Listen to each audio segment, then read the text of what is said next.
बातमी कांदिवलीमधून आहे। कांदिवलीच्या शताब्दी रुग्णालयामध्ये रुग्णांचे अक्षरशः हाल होत आहेत, कारण 2 तास रांगेत उभं राहून सुद्धा या रुग्णांना रुग्णालयातून उपचार मिळत नाहीयेत। रुग्णाला एका काउंटरवरून दुसऱ्या काउंटरवर पाठवलं जात आहे आणि असा प्रकार इकडे घडतोय। तर कांदिवलीच्या शताब्दी रुग्णालयाचा हा मनमानी कारभार समोर आलेला आहे।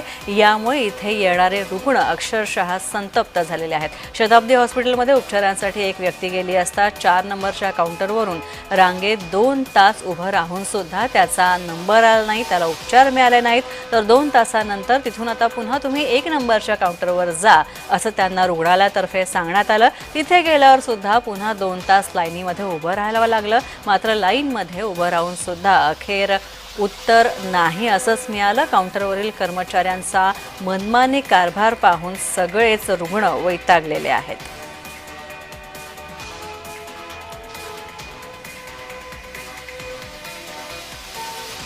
तर आपण पाहतोय की अशा प्रकारे इथे उपचार घेण्यासाठी आलेल्या रुग्णांना अक्षरशः एका काउंटरवरून दुसऱ्या काउंटरमध्ये पाठवलं जात होतं, मात्र उपचार काही त्यांना मिळत नव्हते।